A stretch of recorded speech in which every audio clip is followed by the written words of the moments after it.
ऋषभ के पिता एक बिजनेसमैन हैं। उनका नाम शिवराज कश्यप है। उनकी पत्नी सरला कश्यप एक कुशल गृहिणी हैं। ऋषभ की एक बहन भी है जो अभी 10वीं क्लास में है। ऋषभ बीकॉम के फाइनल ईयर में है। रिया के पिता एक फौजी हैं।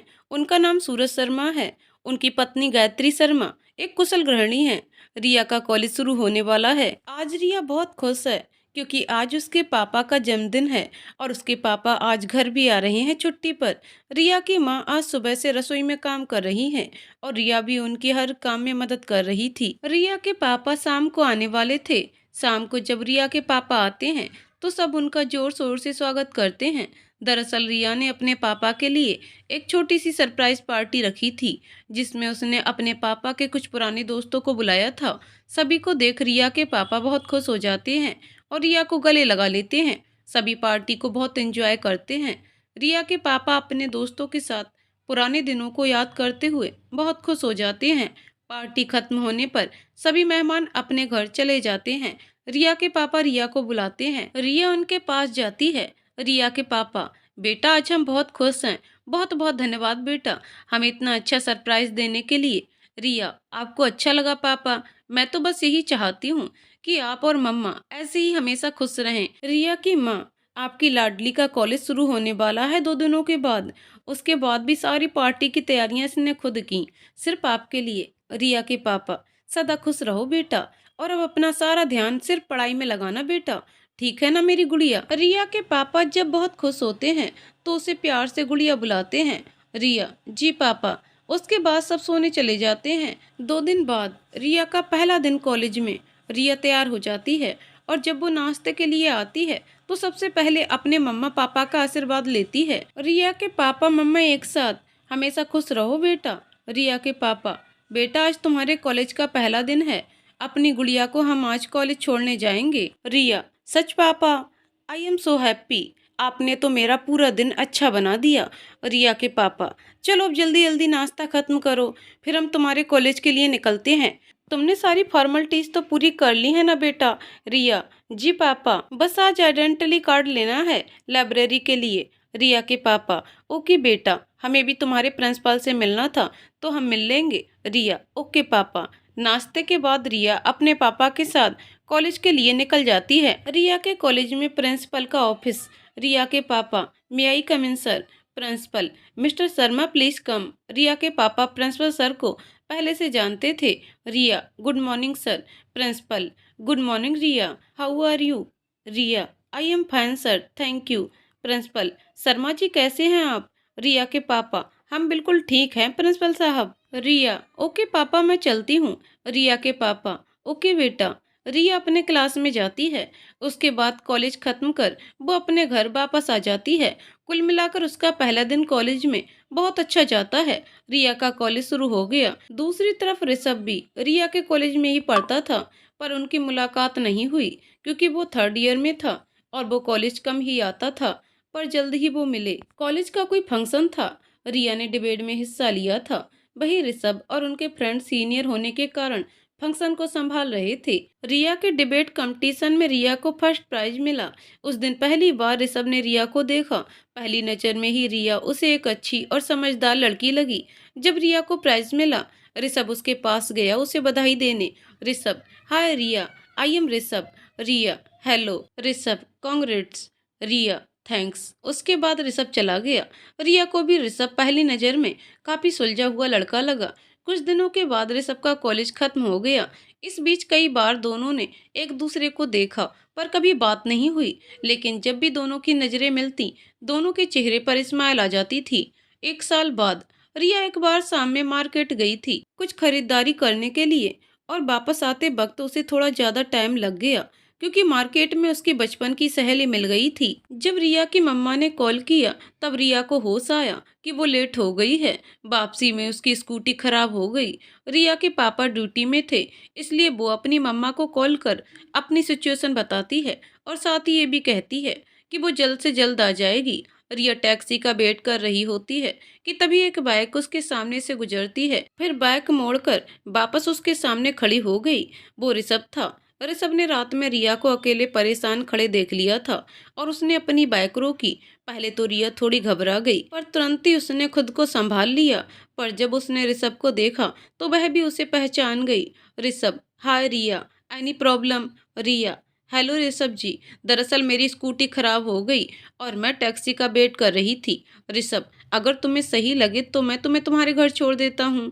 रिया, इसकी कोई जरूरत नहीं है ऋषभ जी, मैं चली जाऊंगी। ऋषभ, देखो रिया, बहुत रात हो गई है और इस तरह से मैं तुम्हें अकेले भी नहीं छोड़ सकता, तो तुम चल सकती हो मेरे साथ, पर अगर तुम्हें मुझ पर भरोसा ही नहीं है तो कोई बात नहीं। रिया, ऋषभ जी, ऐसी कोई बात नहीं, मुझे टैक्सी मिल जाएगी। ऋषभ, ओके रिया, पर मैं तुम्हें अकेले भी नहीं छोड़ सकता, तो मैं थोड़ी देर रुकता हूँ। अगर तुम्हें टैक्सी मिल जाती है तो तुम चले जाना, अगर नहीं तो तुम मेरे साथ चलोगी। रिया, ओके। रिया ने ऋषभ के व्यवहार में बहुत अपनापन महसूस किया, पर उसे कहीं ना कहीं डर भी लग रहा था। जब बहुत देर तक टैक्सी नहीं आई तो भी ऋषभ वेट ही कर रहा था, और फिर जब रिया की मम्मा का कॉल आया तो रिया ने फोन उठाया। रिया की मम्मा, रिया बेटा कहाँ हो? रिया, बस मम्मा 10 मिनट में पहुंच रही हूँ। रिया के फोन रखते ही उसने ऋषभ की ओर देखा, वो बस उसे ही देख रहा था। ऋषभ, रिया बचपना छोड़ो और आओ बैठो बाइक में, भरोसा करो मैं तुम्हें सेफली पहुंचा दूंगा। रिया के पास और कोई रास्ता भी नहीं था, इसलिए वो आकर बाइक में बैठ गई। ऋषभ ने रिया के घर का पता पूछा और बाइक उसके घर की तरफ मोड़ दी। रास्ते में ऋषभ ने रिया से बिल्कुल बात नहीं की, क्योंकि कहीं ना कहीं उसे ये समझ आ गया था कि रिया अनकंफर्टेबल फील कर रही है, पर वो उसे अकेला भी नहीं छोड़ सकता था। ऋषभ ने रिया के घर के बाहर बाइक रोकी। रिया बाइक से उतर गई। Rishabh, okay Riya, bye. Riya, thank you Rishabh ji, मेरी मदद करने के लिए, और सॉरी क्योंकि मैंने पहले आप पर भरोसा नहीं किया। ऋषभ, इट्स ओके रिया, कोई बात नहीं। रिया, बाय ऋषभ जी। ऋषभ, बाय रिया। रिया अपने घर के अंदर चली जाती है और ऋषभ अपने घर चला जाता है। रिया जैसे ही घर के अंदर आती है, उसकी मम्मा उसे गले लगाकर रोने लगती हैं। रिया की मम्मा, रिया तुम्हें अंदाजा भी नहीं है हम कितना परेशान हो गए थे बेटा। रिया, आई एम सॉरी मम्मा, आप शांत हो जाइए मम्मा, मैं बिल्कुल ठीक हूँ। वो दरअसल मेरी स्कूटी खराब हो गई थी और इसलिए लेट हो गई। फिर रिया अपनी मम्मा को सारी बात बता देती है, ऋषभ के बारे में भी। ऋषभ की मम्मा ऋषभ को नहीं जानती थी। ऋषभ की मम्मा, ये ऋषभ कौन है रिया? रिया, मम्मा वो ऋषभ जी कॉलेज में मेरे सीनियर थे। रिया की मम्मा, अच्छा बेटा, अगर उन्होंने तुम्हारी मदद की तो तुमने उसे घर क्यों नहीं बुलाया? रिया, मम्मा वो उस समय मुझे कुछ समझ ही नहीं आया। रिया की मम्मा, कोई बात नहीं बेटा, अगली बार ध्यान रखना, अब आराम करो बेटा, तुम थक गई होगी। रिया, ओके गुड नाइट मम्मा। रिया की मम्मा, गुड नाइट बेटा। रिया अपने कमरे में सोने की कोशिश कर रही थी, पर उसे बार बार ऋषभ का ख्याल आ रहा था। थोड़ी देर बाद उसे थकान के कारण उसे नींद आ गई। ऋषभ भी अपने घर आ गया। दरवाजा उसकी बहन अनु ने खोला। अनु, भाई आज बहुत देर हो गई। ऋषभ, हाँ अनु, कुछ काम आ गया था। ऋषभ अपने कमरे में बैठा है। उसे बार बार रिया का मासूम चेहरा याद आ रहा था। उसे रिया की बातें याद आ रही थी। वो रिया को याद कर मुस्कुराने लगा। फिर थोड़ी देर बाद उसे भी नींद आ गई। कुछ दिनों के बाद ऋषभ अनु के साथ मॉल में शॉपिंग के लिए जाता है और रिया भी वहां होती है। रिया कोई ड्रेस देख रही होती है कि ऋषभ और अनु उसी शॉप में आते हैं। ऋषभ जैसे ही रिया को देखता है वो मुस्कुराने लगता है। अनु ये देख लेती है। अनु, क्या बात है भाई, आप मुस्कुरा रहे हैं? पहले तो आप आ नहीं रहे थे, मम्मा ने कहा तो ही आप मुझे लेकर आए हो, और अभी आपके मुस्कुराने की वजह मुझे समझ नहीं आई। ऋषभ, तू अपना दिमाग कम चला और जा शॉपिंग कर। अनु, पर भाई। ऋषभ, अनु मैंने कहा ना जाओ, और जो भी पसंद आए ले लेना। ओके अनु, ओके भाई। अनु चली जाती है और ऋषभ वहीं खड़े खड़े रिया को देखने लगता है। रिया आज बहुत खूबसूरत लग रही थी। रिया जैसे ही ड्रेस लेके निकल रही थी, उसकी नजर ऋषभ से मिली। रिया ऋषभ के पास आ गई। ऋषभ का दिल अचानक से जोर जोर से धड़कने लगा। उसे समझ नहीं आया कि क्या हो रहा है। रिया, हेलो ऋषभ जी। ऋषभ अभी भी रिया को एक टक देख रहा था। उसे रिया की आवाज सुनाई ही नहीं दी। रिया ऋषभ के आगे हाथ हिलाकर, ऋषभ जी आप ठीक तो हैं?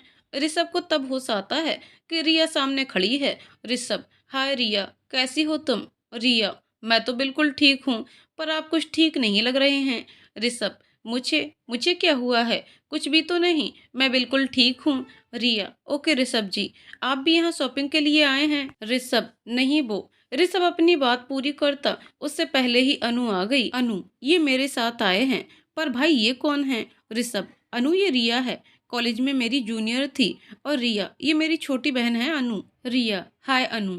अनु, हेलो। अनु आगे कुछ बोलती उससे पहले ही दुकानदार ने उससे बुला लिया उसकी ड्रेस दिखाने के लिए। अनु, भाई मैं थोड़ी देर में आती हूँ। ऋषभ, हम। रिया, ऋषभ जी मुझे आपसे कुछ बात करनी है। ऋषभ, क्या बात है रिया? रिया, वो मैं कह रही थी कि थैंक्स। ऋषभ, थैंक्स पर किस लिए? रिया, उस दिन आपने मेरी मदद की, अगर उस दिन आप नहीं आते तो पता नहीं मैं घर कैसे जाती। ऋषभ, क्या रिया तुम भी? मैंने कोई बड़ा काम नहीं किया, मैंने जो भी किया वो मेरा फर्ज था। वैसे भी तुमने मुझे उस दिन थैंक्स कहा तो था, फिर आज क्यों? रिया अपना हाथ आगे करते हुए, फ्रेंड्स। ऋषभ, क्या मतलब? रिया, क्या आप मेरे फ्रेंड बनेंगे? ऋषभ, जरूर। ये कहते ही ऋषभ रिया से हाथ मिलाता है। ऋषभ, आइसक्रीम खाओगी? रिया, क्या? ऋषभ, अरे आज एक नई फ्रेंड बनाई है मैंने, तो आइसक्रीम नहीं खाओगी अपने इस फ्रेंड के साथ? रिया, हाँ जरूर। ऋषभ जी, आप अनु को भी बुला लीजिए। ऋषभ, वो सब तो ठीक है, पर अब तो हम फ्रेंड्स हैं, राइट? रिया अपना सर हाँ में हिला देती है। ऋषभ, फिर मुझे सिर्फ ऋषभ ही कहो, मेरे सारे फ्रेंड्स मुझे ऋषभ ही कहते हैं। रिया, ओके ऋषभ जी। ऋषभ, फिर से। Riya, sorry Rishabh. Rishabh, thanks better. Anu वापस आती है तो ऋषभ उससे आइसक्रीम के लिए पूछता है। अनु मान जाती है और फिर तीनों आइसक्रीम पार्लर की तरफ चले जाते हैं। सब आइसक्रीम खाते हैं, साथ में थोड़ी बहुत बातचीत भी होती है। मॉल से बाहर आने के बाद ऋषभ रिया से, घर कैसे जाओगी तुम? रिया, वो मेरी स्कूटी है पार्किंग पर, आप फिक्र मत कीजिए। Rishabh, okay Riya, bye. रिया अनु और ऋषभ दोनों को बाय बोलकर चली जाती है। ऋषभ अनु से वेट करने का बोलकर बाइक लेने चला जाता है। वहीं रिया उसे पार्किंग में दिखती है, वह उसके पास चला जाता है। ऋषभ, रिया। रिया, ऋषभ आप यहाँ? ऋषभ, हाँ वो मैं बाइक लेने आया था और तुमसे भी कुछ कहना था। रिया, जी बोलिए। ऋषभ, वो मैं कह रहा था कि वो। रिया, क्या बात है ऋषभ?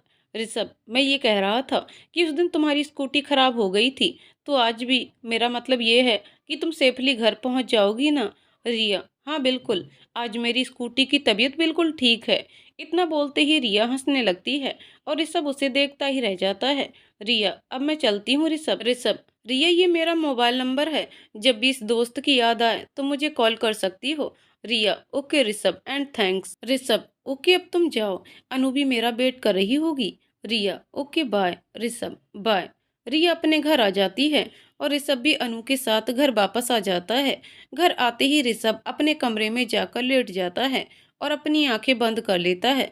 उसे बार बार रिया का मुस्कुराता हुआ चेहरा, उसकी बातें सब याद आ रही थी। इधर रिया का हाल भी कुछ ऐसा ही था। रिया अपने हाथ में ऋषभ का नंबर लेकर सोचती है कि ऋषभ को कॉल करे या नहीं। यही सब सोचते हुए उसकी आंख लग जाती है और जब उसकी मम्मा आती है तो देखती है कि रिया सो रही है। रिया की मम्मा उसके सिर को सहलाती हैं और फिर वहां से चली जाती हैं। अगली सुबह रिया की नींद जल्दी नहीं खुलती।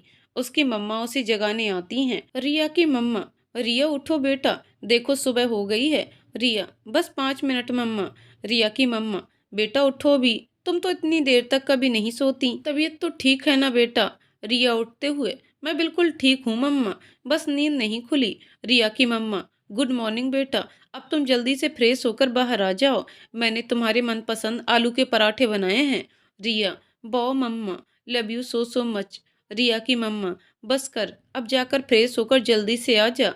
रिया, ओके मम्मा। रिया नाश्ते के टेबल पर, मम्मा पापा कब आ रहे हैं? रिया की मम्मा, पता नहीं बेटा, उनसे बात नहीं हुई कुछ दिनों से। रिया, मम्मा आप बिल्कुल परेशान मत होइए, पापा जैसे ही फ्री होंगे आई नो कि आपको जरूर कॉल करेंगे, सो डोंट वरी मम्मा। रिया की मम्मा, हम। परेशान तो रिया भी थी, पर वो अपनी मम्मा के सामने दिखाना नहीं चाहती थी।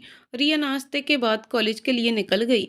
इस परेशानी में वह ऋषभ को कॉल करना भूल गई। कुछ दिनों के बाद रिया की मम्मा को रिया के पापा का कॉल आया। रिया उस वक्त घर पर ही थी। उसने भी पापा से बात की। अब वो खुश थी, कारण उसके पापा से उसकी बात हुई थी और उसके पापा ने उसे बताया कि वो कुछ दिनों से आने वाले हैं। पर ये उसकी मम्मा के लिए सरप्राइज था, इसलिए रिया ने अपनी मम्मा से कुछ नहीं कहा। कुछ दिनों के बाद रिया के पापा वापस आ रहे थे। उन्होंने रिया को मना कर दिया था कि वो उन्हें लेने स्टेशन ना आए, वो खुद ही टैक्सी कर आ जाएंगे। सूरज जी, रिया के पापा आज बहुत खुश हैं क्योंकि बहुत दिनों के बाद अपनी फैमिली से मिलने आने वाले हैं और आज उनकी शादी की सालगिरह भी थी, इसलिए वो कोई गिफ्ट भी लेना चाहते थे अपनी पत्नी के लिए। उन्होंने टैक्सी एक गिफ्ट शॉप पर रुकवाई और शॉप में चले गए। बहुत देर के बाद उन्हें एक गिफ्ट पसंद आया तो उन्होंने उसे पैक करवा दिया। उसके बाद जैसे ही वो गिफ्ट लेकर बाहर आए, अचानक एक बाइक वाले का बैलेंस बिगड़ा और वो उनके बिल्कुल पास से गुजरा, जिसे वो संभाल नहीं पाए और जमीन पर जा गिरे। उन्हें काफी चोट लगी। वो उठने की कोशिश कर रहे थे पर उठ नहीं पा रहे थे। तभी सब लोग उनके आसपास खड़े हो गए। उनमें से दो हाथ आगे आए जिसने उन्हें सहारा देकर उठाया। वो और कोई नहीं, ऋषभ था। ऋषभ, अंकल आपको ज्यादा तो नहीं लगी ना? सूरज जी, थैंक्स बेटा, हम बिल्कुल ठीक हैं। सूरज जी जैसे ही आगे बढ़ने लगे, उनके पैर में जोर का दर्द हुआ। शायद अचानक से गिरने से उनके पैर में मोच आ गई थी। ऋषभ, अंकल आप ठीक नहीं हैं, आप प्लीज मेरे साथ हॉस्पिटल चलिए। सूरज जी, अरे नहीं बेटा, हम फौजी आदमी हैं, इतने से दर्द से कुछ नहीं होता। ऋषभ, आपने बेटा कहा है ना, तो मेरी बात मानिए और हॉस्पिटल चलिए। सूरज जी, ओके बेटा, पर उससे पहले मुझे घर पर बताना होगा क्योंकि सब मेरा वेट कर रहे होंगे। ऋषभ, जी अंकल। ऋषभ टैक्सी रुकवाता है और सहारा देकर सूरज जी को टैक्सी की पिछली सीट पर बैठाता है और खुद आगे बैठ जाता है। सूरज जी रिया को कॉल करते हैं कि उन्हें थोड़ी देर हो जाएगी। वो एक्सीडेंट के बारे में रिया को कुछ नहीं बताते क्योंकि वो जानते थे कि रिया बहुत परेशान हो जाती और सीधा हॉस्पिटल पहुंच जाती। हॉस्पिटल में डॉक्टर ऋषभ को बताते हैं कि सूरज जी के पैर में थोड़ा स्प्रेन है, कोई सीरियस बात नहीं है। इतना सुनते ही सूरज जी ऋषभ से कहते हैं कि हम तो पहले ही कह रहे थे पर तुमने ही नहीं सुना। डॉक्टर, आप बहुत लकी हो सर, जो आपका बेटा आपका इतना ख्याल रखता है। सूरज जी, डॉक्टर बिल्कुल सही कहा आपने, हम बहुत खुशनसीब होते अगर ये हमारे बेटे होते, पर ये हमारे बेटे नहीं हैं। हमारा जब एक्सीडेंट हुआ तो ये वहीं थे और हमारे मना करने के बाद भी हमें आपके पास ले आए। ऋषभ, अंकल ये तो मेरा फर्ज था। डॉक्टर, वेल डन बेटा, अब आप इन्हें घर ले जा सकते हैं। पर सूरज जी, आप कुछ दिन तक आपके पैर पर ज्यादा भार मत दीजिएगा।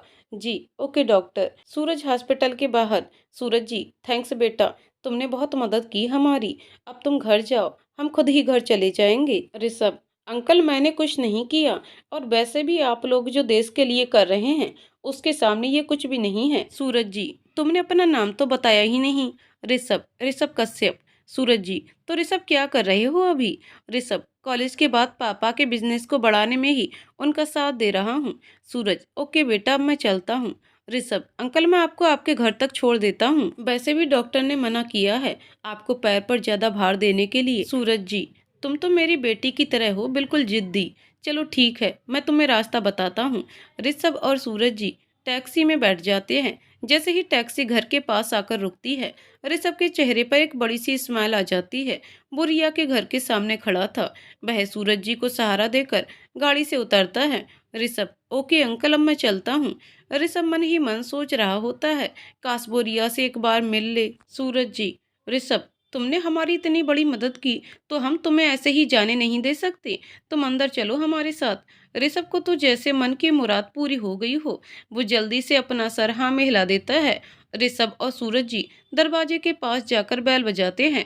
दरवाजा रिया ने ही खोला। वो जैसे ही अपने पापा को देखती है बहुत खुश हो जाती है। रिया, पापा आपको इतनी देर कैसे हो गई? आपको पता है मैं कब से आपका इंतजार कर रही थी। सूरज जी, बस कर मेरी गुड़िया, अब आ गया हूँ ना। अब तक रिया ने ऋषभ को नहीं देखा था, पर जैसे ही उसकी नजर ऋषभ पर पड़ती वो हैरान हो जाती है। रिया ऋषभ को देखकर आप, रिया कुछ आगे कहती उससे पहले ही सूरज जी ने कहा, बेटा ये ऋषभ है, आज जिन्होंने हमारी बहुत हेल्प की। ये कहते हुए सूरज जी ऋषभ के साथ घर के अंदर आ जाते हैं। रिया की मम्मा रिया के पापा को देखकर बहुत खुश हो जाती हैं। वो उनसे बात करने लगती हैं। इधर ऋषभ और रिया एक दूसरे को देख रहे थे। रिया अभी भी यही सोच रही थी कि ऋषभ उसके पापा के साथ कैसे। सूरज जी, ऋषभ तुम थोड़ी देर बैठो, हम थोड़ा फ्रेश होकर आते हैं। Rishabh, okay uncle. सूरज जी अपने कमरे में चले जाते हैं रिया की मम्मा भी उनके साथ जाती हैं। इधर रिया और ऋषभ अकेले थे। ऋषभ, रिया कैसी हो तुम? रिया, मैं बिल्कुल ठीक हूँ। ऋषभ, आप कैसे हैं? ऋषभ, बिल्कुल फिट एंड फाइन। रिया, मुझे तुमसे कुछ बात करनी थी। रिया, जी कहिए। तभी सूरज जी आ जाते हैं। सूरज जी, गायत्री जी, रिया की मम्मा, इनसे मिलिए, ये है ऋषभ। बहुत ही प्यारा बच्चा है, इसने आज हमारी बहुत मदद की। गायत्री जी, वो कैसे? सूरज जी सभी को एक्सीडेंट के बारे में बताते हैं कि कैसे वो गिरे और कैसे ऋषभ ने उनकी हेल्प की। गायत्री जी ऋषभ से, तुम्हारा बहुत बहुत धन्यवाद बेटा। ऋषभ, ये तो मेरा फर्ज था आंटी। गायत्री जी, रिया बेटा सबके लिए चाय बना दो। रिया किचन में चली जाती है और चाय चढ़ा देती है। रिया ऋषभ के बारे में सोच रही थी कि कितना अच्छा लड़का है ऋषभ, उससे पहले मेरी मदद की और आज पापा की। रिया ऋषभ के बारे में सोचकर मुस्कुरा रही होती है। तभी गायत्री जी भी वहां आ जाती हैं। गायत्री जी, रिया क्या कर रही हो बेटा? अभी चाय उफन जाती। रिया, सॉरी मम्मा, वो मेरा ध्यान नहीं रहा। गायत्री जी, कोई बात नहीं बेटा, तुम खाने के लिए कुछ निकालो, मैं चाय देखती हूँ। रिया, मम्मा मुझे आपको कुछ बताना था। गायत्री जी, अभी नहीं बेटा, वो ऋषभ और तुम्हारे पापा वेट कर रहे हैं चाय के लिए तो। रिया, मम्मा पहले सुनो तो। गायत्री जी, अच्छा बोल। रिया, मम्मा उस दिन जब मेरी स्कूटी खराब हो गई थी और मैं लेट घर आई थी। गायत्री जी, हाँ बेटा, तुम्हारे कॉलेज के किसी सीनियर ने तुम्हारी मदद की थी। क्या नाम बताया था तुमने उसका? रिया, ऋषभ। मम्मा ये वही ऋषभ है जिसने उस दिन मेरी हेल्प की और आज पापा की। गायत्री जी, तुमने ये हमें पहले क्यों नहीं बताया? रिया, ओके कोई बात नहीं, आप चलो, पापा वेट कर रहे होंगे। रिया, जी मम्मा। गायत्री जी ऋषभ के पास बैठते हुए, ऋषभ बहुत बहुत धन्यवाद, तुम्हारा बेटा, तुमने उस रात रिया की मदद की और आज रिया के पापा की। सूरज जी, ये आप किस बारे में बात कर रही हैं गायत्री जी? ऋषभ ने रिया की मदद की? कब, कैसे? रिया, मैं बताती हूँ पापा। रिया उस रात की सारी बात अपने पापा को बताती है। सूरज जी बहुत खुश होते हैं ये जानकर। सूरज जी, ऋषभ तुम सच में बहुत अच्छे हो, तुम्हारे माता पिता को गर्व होता होगा तुम पर। ऋषभ, मैंने जो भी किया अंकल, ये तो मेरा फर्ज था। सब थोड़ी देर इसी तरह बात करते हैं। सूरज जी ऋषभ से दोबारा घर आने को कहते हैं। ऋषभ जाने लगता है तो रिया बाहर तक उसे छोड़ने आती है। रिया, थैंक यू ऋषभ। ऋषभ, अरे रिया बस करो यार, और कितनी बार थैंक्स कहोगी? ऋषभ की बात सुनकर रिया हंसने लगती है। Rishabh, okay bye. रिया, ऋषभ आप मुझसे कुछ कहना चाह रहे थे उस वक्त? ऋषभ, हाँ मैं ये कह रहा था कि तुमने कॉल नहीं किया, वो मैंने उस दिन बहुत वेट किया था तुम्हारे कॉल का। रिया, वो मुझे ध्यान नहीं रहा, सॉरी।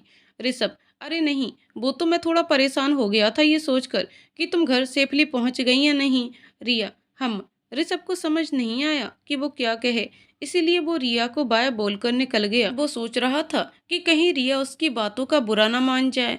वो यही सोच रहा था कि रिया क्या सोच रही होगी मेरे बारे में। अब वो थोड़ा परेशान हो गया। ये सोचते सोचते वो अपने घर चला गया। ऋषभ का घर। सरला जी, ऋषभ की माँ। आ गया ऋषु, तू जल्दी से फ्रेश होकर आ जा, तेरे पापा भी आने वाले होंगे, मैं खाना परोसती हूँ। तभी ऋषभ के पापा भी आ जाते हैं। शिवराज जी, ऋषभ के पापा, क्या बात है ऋषु, तुम्हें वर्मा जी से मिलने भेजा था पर तुम गए नहीं, वो इंतजार कर रहे थे तुम्हारा साइड पर। फिर उन्होंने तुम्हें कॉल भी किया, तुमने फोन भी नहीं उठाया, तो उन्होंने मुझे कॉल किया। ऋषभ को अब याद आता है कि वो किसी काम से निकल गया था और अचानक से रिया के पापा से मिला और उसने फिर अपने पापा को सारी बात बताई, सिवाय इसके कि वो रिया को पहले से जानता है।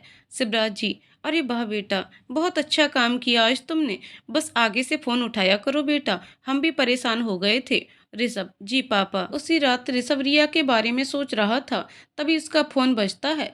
ऋषभ देखता है किसी अननोन नंबर से कॉल आ रहा है। ऋषभ फोन पर, हेलो रिया। हेलो ऋषभ। ऋषभ, जी आप कौन? रिया, मैं रिया बोल रही हूँ। ये सुनकर ऋषभ का दिल जोर से धड़कने लगता है। उसे विश्वास ही नहीं हो रहा था कि रिया ने उसे कॉल किया। रिया, हेलो ऋषभ, आपको आवाज आ रही है मेरी? ऋषभ, हाँ रिया। रिया, कैसे हैं आप? ऋषभ, मैं बिल्कुल ठीक हूँ, तुम कैसी हो और अंकल कैसे हैं अब? रिया, मैं ठीक हूँ और पापा भी बिल्कुल ठीक हैं, अभी आराम कर रहे हैं। ऋषभ को अभी भी यकीन नहीं हो रहा था कि रिया ने उसे कॉल किया है। वो तो जैसे उसकी आवाज में खो गया था। जब ऋषभ ने कोई जवाब नहीं दिया तो रिया ने फिर पूछा, ऋषभ आप ठीक तो हैं ना? ऋषभ, हाँ अब मैं बिल्कुल ठीक हूँ। रिया, आपको डिस्टर्ब तो नहीं किया ना मैंने? ऋषभ, दोस्त हो तुम मेरी और दोस्त डिस्टर्ब नहीं करते। रिया, आप कुछ पूछना चाहते थे? ऋषभ, कब? रिया, आप जब घर आए थे तो आपने ही तो कहा था। ऋषभ, ओ हाँ, वो मैं तुमसे कुछ पूछना चाहता था। रिया, पर क्या? ऋषभ, क्या मैं तुमसे मिल सकता हूँ? रिया, क्या मतलब? आज ही तो हम मिले थे, फिर आप ऐसा क्यों कह रहे हैं? ऋषभ, देखो रिया, मुझे गलत मत समझना, मैं बस अपने फ्रेंड के साथ थोड़ा टाइम स्पेंड करना चाहता था और कुछ नहीं। रिया, ऋषभ जी, मैं आपसे कुछ दिनों के बाद मिल सकती हूँ। दरअसल मेरे एग्जाम शुरू होने वाले हैं, तो मैं बस पढ़ाई पर अपना ध्यान लगाना चाहती हूँ। ऋषभ, बिल्कुल रिया, तुम अपनी पढ़ाई पर ध्यान दो, वो अभी बहुत जरूरी है। और वैसे भी हम दोस्त हैं तो कभी भी मिल सकते हैं, राइट? रिया मुस्कुराते हुए, जी बिल्कुल। ऋषभ, ओके रिया, अब तुम भी आराम करो। Okay bye Riya. Hmm bye. Rishabh, good night Riya. Riya, good night Rishabh. Call cut चुका था, पर अब भी दोनों एक दूसरे के बारे में सोच रहे थे। ऋषभ आज बहुत खुश था। उसे अब कहीं ना कहीं एहसास होने लगा था कि उसे प्यार होने लगा है। पर रिया के मन में क्या है, ये जाने बिना वो उससे कुछ नहीं कहना चाहता था। इधर रिया को भी बार बार ऋषभ का मुस्कुराता हुआ चेहरा याद आ रहा था। उसे समझ नहीं आ रहा था कि उसे ऋषभ क्यों बार बार याद आ रहा था। एक दूसरे के बारे में सोचते हुए दोनों नींद के आगोश में चले गए। अगली सुबह से फिर ऋषभ अपने काम में और रिया अपनी पढ़ाई में व्यस्त हो गए। ऋषभ को हमेशा रिया की याद आती, पर उसे डिस्टर्ब करना सही नहीं लगता, तो उसने कॉल नहीं किया। पर हर पल उसे ही याद करता था। रिया को भी हर पल ऋषभ की याद आती थी, पर वो इस समय अपना पूरा ध्यान अपनी पढ़ाई पर लगाना चाहती थी। 2 महीने बाद रिया का घर। गायत्री जी, रिया बेटा, तेरी बुआ का कॉल आया था बेटा, वो तुझे कुछ टाइम के लिए अपने पास बुला रही हैं। वो क्या है, तेरे फूफा जी किसी काम से शहर से बाहर जा रहे हैं, और रोहन, रिया के बुआ का बेटा, भी तो अपनी आगे की पढ़ाई के लिए बाहर चला गया, वरना वो तुझे कभी नहीं बुलाती। तुझे तो पता ही है कि तेरी बुआ को अकेले घर में रहना बिल्कुल पसंद नहीं है। रिया, तो मम्मा आप उन्हें ही बुला लो, वैसे भी पापा भी तो घर पर नहीं है और बुआ भी तो इसी शहर में है। गायत्री जी, मैंने भी यही कहा था बेटा। पर रिया, पर क्या मम्मा? गायत्री जी, रिया वो क्या है ना कि बुआ को अकेले कहीं आने जाने की आदत नहीं है, तो तू चली जाएगी उन्हें लेने। रिया, क्या मम्मा आप भी ना, बातों को कितना घुमाते हो, मैं चली जाती हूँ, ओके। गायत्री जी, बेटा तू अभी निकल जा, शाम तक वापस आ जाना अपनी बुआ को लेकर, ठीक है ना बेटा? रिया, जी मम्मा। रिया अपनी बुआ के घर टैक्सी से जाती है। टैक्सी से उतरकर रिया जैसे ही जाने लगती है, उसे ऋषभ की आवाज सुनाई देती है। ऋषभ, रिया। रिया, ऋषभ आप यहाँ कैसे? ऋषभ, मेरा घर यही है, पर तुम यहाँ कैसे? रिया, मेरी बुआ रहती हैं यहीं। ऋषभ, अच्छा रिया, तुम्हारे एग्जाम कैसे हुए? रिया, बहुत अच्छा, अब तो रिजल्ट आने पर पता चलेगा। ऋषभ, तुम तो हमेशा से ही काफी इंटेलिजेंट हो, मुझे आज भी याद है जब मैंने तुम्हें पहली बार डिबेट कंपटीशन में देखा था, तुमने क्या तर्क दिए थे, और तभी तुम्हें फर्स्ट प्राइज भी मिला था। रिया, थैंक यू ऋषभ। ऋषभ, तुमने मुझे कॉल नहीं किया। रिया, वो मैं ऋषभ, कोई बात नहीं, शायद मैं तुम्हें ज़्यादा ही परेशान कर रहा हूँ, सॉरी, मेरी कोई बात बुरी लगी हो तो। ये कहकर ऋषभ जाने लगा, पर रिया की आवाज़ सुन रुक गया। रिया, ऋषभ ऐसी कोई बात नहीं है, आपने मुझे बिल्कुल भी परेशान नहीं किया, वो तो मैंने ऐसे कभी किसी लड़के से बात नहीं की और न ही कॉल किया, तो मैं ही असहज महसूस कर रही थी। ऋषभ, तुम मुझ पर भरोसा कर सकती हो रिया। रिया, जानती हूँ। ऋषभ, मतलब? रिया, ऋषभ थैंक्स मुझे समझने के लिए। ऋषभ, रिया यहाँ पास ही में एक कॉफी हाउस है, अगर तुम्हें सही लगे तो। ऋषभ अपनी बात पूरी करता उससे पहले ही रिया ने हाँ में सिर हिला दिया। ये देखकर ऋषभ बहुत खुश हो गया। ऋषभ, तो चलें? रिया, हम कॉफी हाउस। ऋषभ और रिया आमने सामने बैठे, तभी वेटर आ गया। ऋषभ, क्या लोगी? रिया, ब्लैक कॉफी। ऋषभ वेटर से, 2 ब्लैक कॉफी। वेटर चला गया। ऋषभ, कुछ पूछूं तुमसे तो बताओगी? रिया, हम। ऋषभ, जब तुमने किसी लड़के से बात नहीं की तो उस दिन अचानक से कैसे मेरी तरफ फ्रेंडशिप के लिए अपना हाथ आगे बढ़ाया? रिया, पता नहीं क्यों लगा कि आप एक अच्छे फ्रेंड बन सकते हैं और आप पर भरोसा कर सकती हूँ, इसीलिए।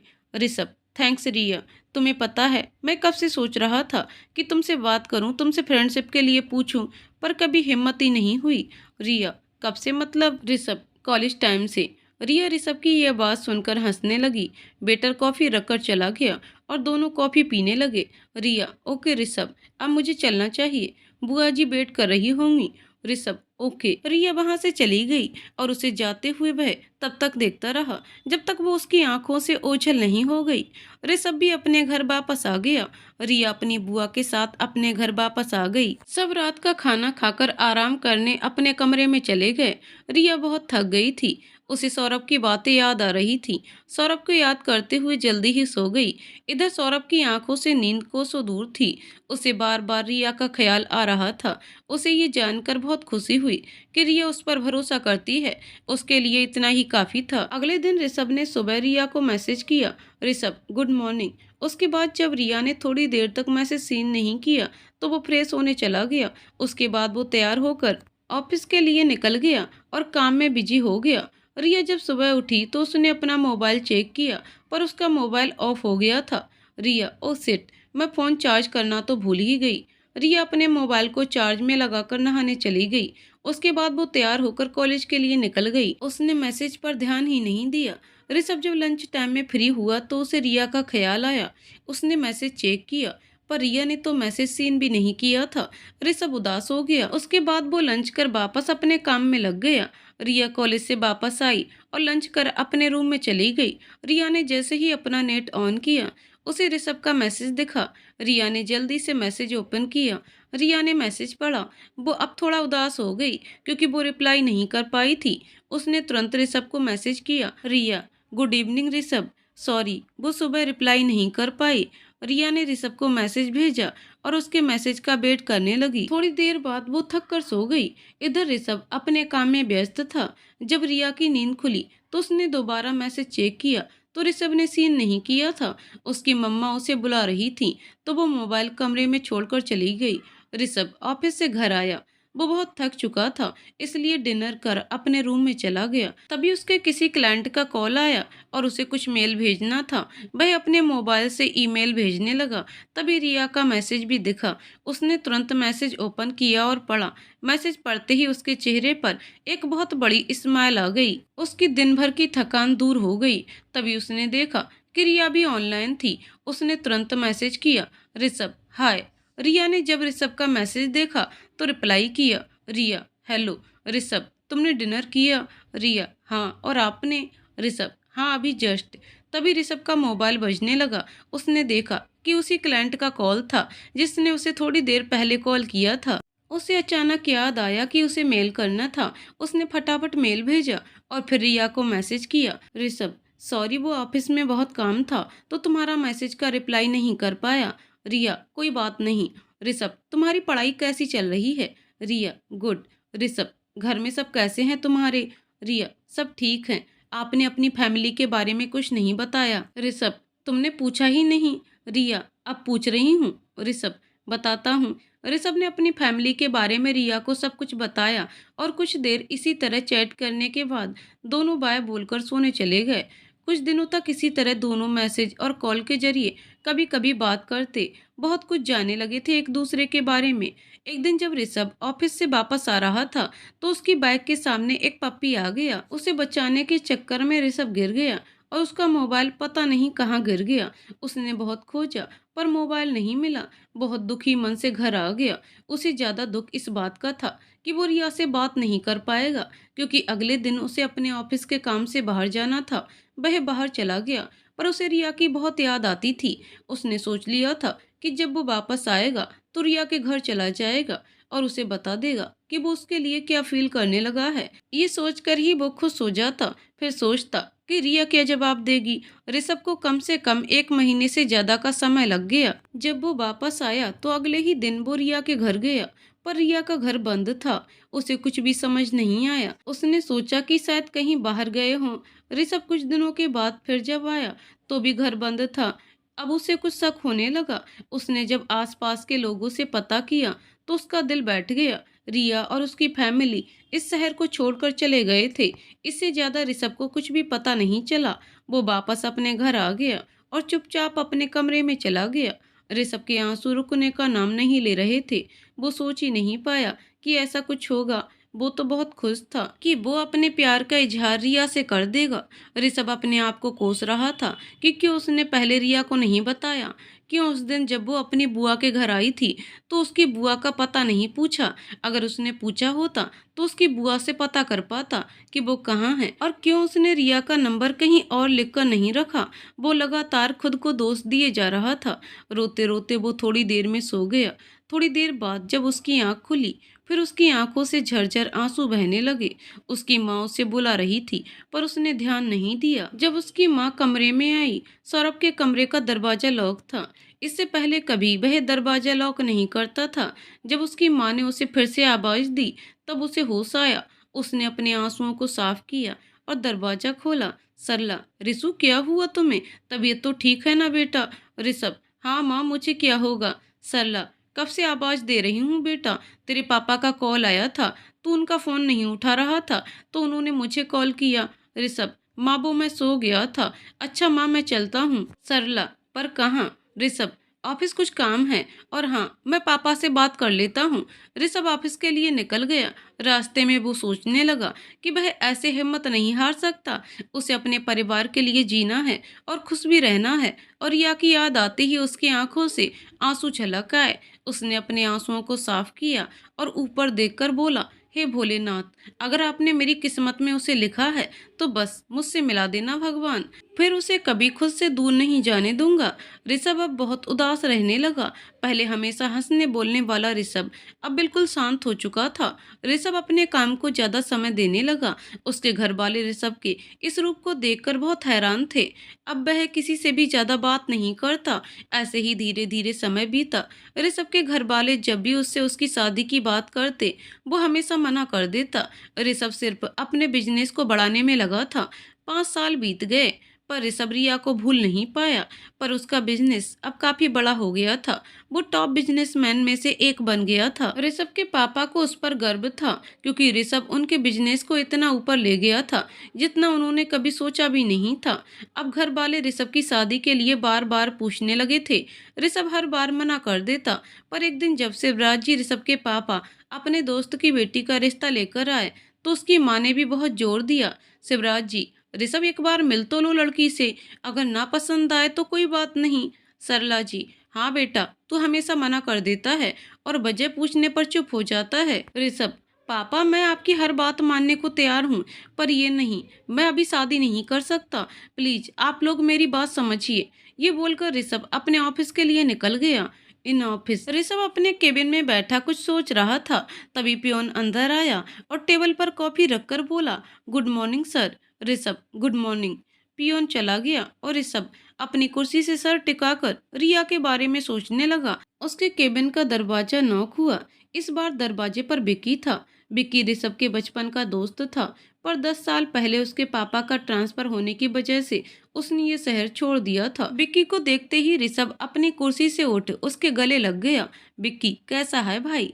ऋषभ, मैं बिल्कुल ठीक हूँ, तू बता तू कैसा है? आज अपने इस दोस्त की याद कैसे आ गई? ऋषभ इससे पहले कुछ और पूछता, विक्की ने बोलना शुरू किया, मैं बिल्कुल ठीक हूँ, मुझे अच्छे से पता है कि तुम इस वक्त यही सोच रहे हो कि मैं यहाँ क्या कर रहा हूँ। ऋषभ, हाँ वो। विक्की ऋषभ की बात काटते हुए, अरे यार तुम पहले मेरी बात सुनो, अगले हफ्ते मेरी शादी है और मैं तुम्हें अपनी शादी में इनवाइट करने आया हूँ।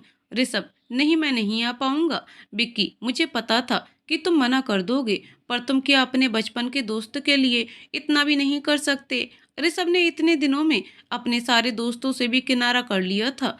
सिर्फ विक्की ही था जिससे वो कभी कभी बात करता था। विक्की एक खुश मिजाज लड़का था। ऋषभ उठा और विक्की को गले लगा लिया। ऋषभ, अच्छा ठीक है, आ जाऊंगा। विक्की, अरे तू भी ना पागल है बिल्कुल, पर सिर्फ गले मिलने से काम नहीं चलेगा, मैं तो तभी खुश होऊंगा जब तू आएगा मेरी शादी में। ऋषभ, पर विक्की, विक्की मैं कुछ नहीं सुन रहा, तुम आओगे मेरी शादी में तो मुझे खुशी होगी। अब तुझे ये सोचना है कि तुम्हें क्या करना है। विक्की अपनी शादी का कार्ड टेबल पर रखकर चला गया। ऋषभ ने जब कार्ड उठाकर देखा तो उसकी तो जैसे सांसें ही रुक गईं। कार्ड पर नाम लिखा था, विक्की बेट्स रिया। रिया का नाम पढ़ते ही अलग अलग ख्याल उसके मन में आने लगे। आखिर में उसने तय किया वो विक्की की शादी में जाएगा, और अगर विक्की की शादी मेरी रिया से हो रही है तो मैं भी उसे भूल जाऊंगा। ऋषभ अपने घर पर बता देता है अगले हफ्ते उसे विक्की की शादी में जाना है। उसकी इस बात पर सब हैरान हो गए, क्योंकि ऋषभ ने बीते 5 सालों में किसी शादी जैसे समारोह में जाने से मना कर देता था। उसके घर वाले खुश थे और मन ही मन विक्की को दुआएं दे रहे थे। ऋषभ के लिए इंतजार करना मुश्किल होता जा रहा था। 5 दिनों के बाद ऋषभ विक्की की शादी वाली जगह पर पहुंच गया। उसने विक्की को कॉल किया ये बताने के लिए कि वो बाहर आ चुका है, पर विक्की का फोन नहीं लग रहा था, इसलिए वो होटल के अंदर आ गया। वो होटल काफी बड़ा था। विक्की ने शादी के लिए पूरे हॉल को बुक कर लिया था, इसलिए हर तरफ शादी वाला माहौल लग रहा था। ऋषभ विक्की को खोज रहा था, साथ ही उसे कॉल भी कर रहा था। तभी उसके कदम चलते चलते रुक गए। उसका मोबाइल हाथ से गिरते गिरते बचा। सामने रिया खड़ी थी। उसने रिया को देख लिया था, पर रिया ने उसे नहीं देखा था। अब उसे समझ आ गया कि वो सही था, विक्की की शादी रिया से ही हो रही है। वो चुपचाप वहां से निकल गया, पर वो होटल के बाहर ही विक्की से टकरा गया। विक्की उसे वहां देखकर बहुत खुश हुआ और उसे गले लगा लेता है। ऋषभ की आंखों में आंसू थे, जिसे उसने जल्दी से साफ किया। Vicky, thank you so much यार, तू आ गया। Rishabh, congrats Vicky. Thanks thanks दोनों बात कर रहे होते हैं, तभी विक्की के पास एक लड़की आकर खड़ी होती है। विक्की, ऋषभ इनसे मिलो, ये है मेरे होने वाली पत्नी रिया।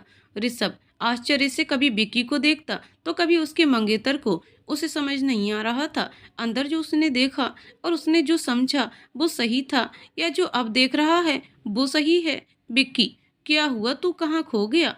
ऋषभ उस लड़की को दिखाकर, तुम्हारी शादी इनसे होने वाली है। विक्की और उसके मंगेतर दोनों हैरानी से उसे देखते हैं। विक्की, हाँ भाई, पर तू ऐसे सवाल क्यों कर रहा है? ऋषभ विक्की को गले लगाते हुए बोला, मैं तेरे लिए बहुत खुश हूँ भाई।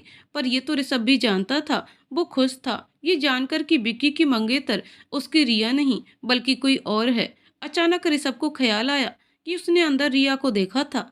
अब वह जल्द से जल्द रिया से मिलना चाहता था। ऋषभ, चल विक्की, अब यहीं खड़ा रखेगा क्या? विक्की, अरे नहीं यार, चल मैं तुझे बाकी सबसे मिलवाता हूँ। ऋषभ, चल। विक्की ऋषभ को अंदर लेकर आया और अपने सभी परिवार वालों से मिलवाने लगा, पर ऋषभ की नजरें सिर्फ रिया को खोज रही थी। सबसे मिलवाने के बाद ऋषभ को विक्की ने आराम करने का बोलकर एक कमरे में भिजवा दिया। ऋषभ थक चुका था, पर आज वह बहुत खुश था। वो फ्रेश होकर वापस उसी हॉल में चला गया जहां उसने रिया को देखा था। वहां विक्की के संगीत की तैयारी चल रही थी। जब विक्की ने ऋषभ को देखा तो उसके पास चला आया।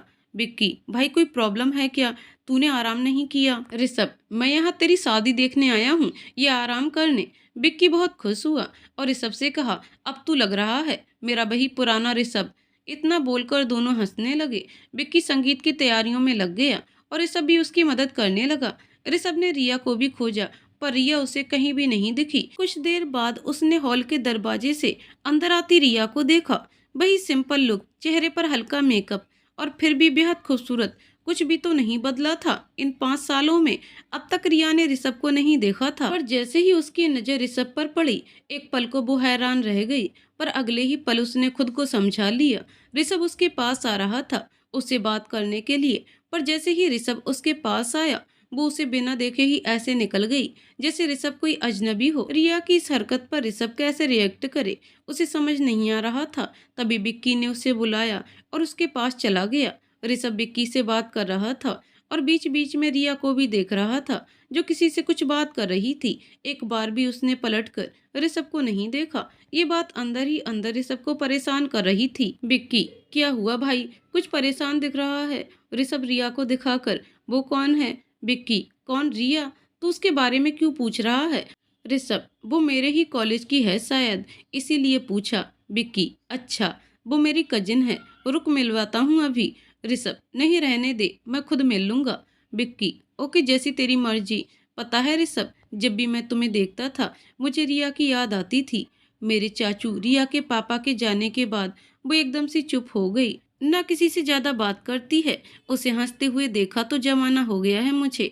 अपनी शादी में भी जबरदस्ती अपनी कसम देकर बुलाया उसे। ऋषभ की आंखों में आंसू बहने लगे। उसने विक्की से पूछा, कब हुआ ये सब? मेरा मतलब रिया के पापा। विक्की, करीब 5 साल पहले। ऋषभ को समझ आ गया था कि क्यों रिया की फैमिली ने वो शहर छोड़ दिया। अब वो रिया से बात करने के लिए तड़प रहा था, पर सबके सामने नहीं। वो रिया से अकेले में बात करना चाहता था। कुछ देर बाद सब लंच के लिए जाने लगे तो रिया सीढ़ियों से ऊपर की ओर जाने लगी और ऋषभ भी उसके पीछे चला गया। रिया उस होटल के सबसे ऊपर बने छत पर चली गई, जहां इस वक्त कोई भी नहीं था। रिया वहां रखे बेंच पर बैठ गई। तभी ऋषभ उसके बगल में थोड़ी दूरी बनाकर बैठ गया। रिया ने एक बार भी उसकी ओर पलट कर नहीं देखा। ऋषभ, हाय। रिया ने अब ऋषभ की ओर देखा, पर कोई जवाब नहीं दिया। ऋषभ, रिया बात तो करो। अगर कोई परेशानी है तो तुम मुझसे शेयर कर सकती हो। रिया, सॉरी, पर मैं किसी अजनबी से अपनी प्रॉब्लम शेयर नहीं करती। ऋषभ, तुम नाराज हो मुझसे? पर क्यों? मेरी गलती ही बता दो। रिया, आप हैं कौन? ऋषभ, मैं तुम्हारा दोस्त हूँ रिया। तुम भूल गई, तुमने ही पहला हाथ बढ़ाया था। रिया, हाँ, यही तो गलती कर दी मैंने। पहली बार किसी पर भरोसा किया था मैंने, और उसका फल भी देख लिया मैंने। जब मुझे तुम्हारी सबसे ज्यादा जरूरत थी, तब कहाँ थे तुम? तोड़ दिया तुमने मेरा भरोसा। खत्म हो गया सब कुछ। रिया अब रोने लगी थी। ऋषभ से जब उसके आंसू देखे नहीं गए तो उठकर खड़ा हो गया। उसकी आंखों में भी आंसू थे, पर वो रिया से छुपा रहा था। ऋषभ, तुम सही हो शायद। अगर मेरी वजह से तुम्हारा दिल दुखा हो तो माफी चाहता हूँ। अब मैं तुम्हें कभी परेशान नहीं करूंगा। I am sorry. ये बोलकर ऋषभ वहां से निकल गया। रिया उसके जाते ही जोर जोर से रोने लगी। रिया, एक बार फिर चले गए तुम। एक बार फिर खो दिया मैंने तुम्हें। पर मैं और कर भी क्या सकती थी? तुम पर फिर से भरोसा नहीं कर सकती थी। अगर इस बार तुम मेरी जिंदगी में आकर वापस चले जाते तो मैं टूट जाती ऋषभ। पता नहीं कब कैसे प्यार हो गया था तुमसे।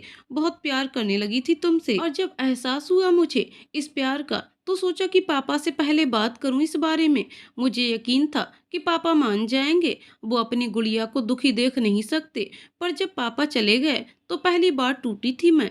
पर जब तुम्हारा ख्याल आया तो सोचा चाहे कुछ भी हो जाए, तुम मेरा साथ कभी नहीं छोड़ोगे। कितना कॉल किया था मैंने तुम्हें, पर तुम्हारा फोन नहीं लगा। मैं हार गई थी। कितने दिनों तक मैंने तुम्हारा इंतजार किया, तुम कॉल करोगे, पर तुमने एक कॉल भी नहीं किया। तो अब क्यों वापस आए मेरी जिंदगी में ऋषभ? क्यों? क्यों, आखिर क्यों? रिया बोलती जा रही थी और रोती जा रही थी। आज उसने बहुत पुराना गुस्सा जो था वो निकाल रही थी, पर सुनने वाला कोई नहीं था, क्योंकि ऋषभ तो पहले ही जा चुका था। ऋषभ को लग रहा था कि रिया उसके वजह से परेशान हो गई है। उसे लग रहा था कि रिया के आंसुओं की वजह वही है, और वो उससे दूर रहेगा तो रिया खुश रहेगी। पर सच्चाई तो कुछ और थी। प्यार तो दोनों तरफ से था, पर हालात और समय सही नहीं था। ऋषभ रोते हुए अपने कमरे में आ गया और अपना सामान पैक करने लगा। अब वो और यहाँ नहीं रुकना चाहता था। जब ऋषभ लंच के लिए नहीं आया तो विक्की उसे खोजते हुए उसके कमरे में गया। वह हैरान रह गया ये देखकर कि जो ऋषभ थोड़ी देर पहले उसकी शादी की तैयारी कर रहा था, अब वो जाने की तैयारी कर रहा था।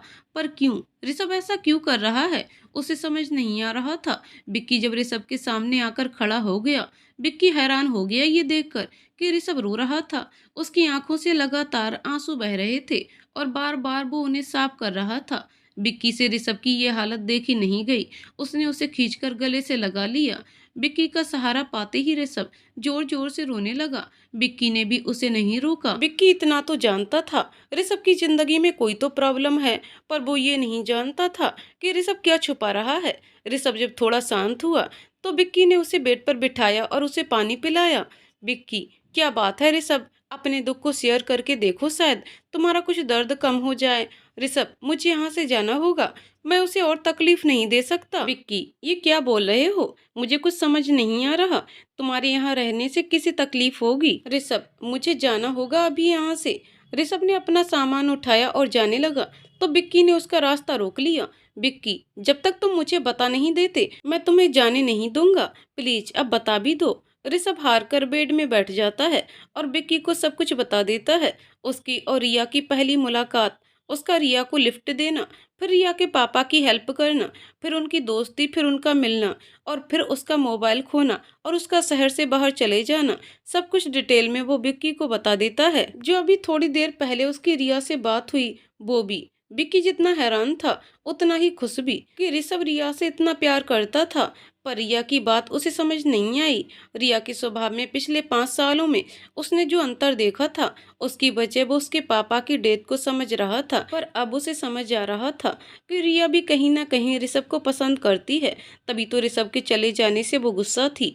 अब उसे क्या करना था, वो ये सोच ही रहा था कि ऋषभ अपना सामान लेकर निकल पड़ा। विक्की ऋषभ को रोकते हुए, अरे ऋषभ रुक तो। ऋषभ, अब क्या, तुझे बता तो दिया कि मैं यहाँ नहीं रुक सकता। विक्की, अरे मेरे भोले भंडारी, इतना बड़ा बिजनेस चलाता है, पर अभी जब अपने दिमाग का उपयोग करना चाहिए तो तू भाग रहा है। ऋषभ, तू क्या बोल रहा है, मुझे समझ नहीं आया। विक्की, अच्छा ये बता, रिया तुमसे गुस्सा क्यों है? ऋषभ, क्योंकि उसके बुरे वक्त में मैं उसके साथ नहीं था, मैं नहीं निभा पाया अपनी दोस्ती। विक्की, अच्छा ये बता, जब तुझ पर कोई मुसीबत आती है तो तू क्या करता है? सब, क्या कहना चाह रहे हो? विक्की, साफ साफ कहो। विक्की, मेरे प्यारे दोस्त, जब हमें कोई तकलीफ होती है तो हम अपनों का सहारा लेते हैं। रिया को उस वक्त तुम्हारी जरूरत थी, तुम नहीं थे तो उसका भरोसा खो गया। उसे लगता है कि तुम उससे दूर चले गए थे। उसे बताओ कि क्या हुआ था। उसे ये बताओ कि तुम उससे कितना प्यार करते हो, कि अभी भी इंतजार कर रहे थे सिर्फ उससे मिलने का, उससे अपने दिल की बात कहने का।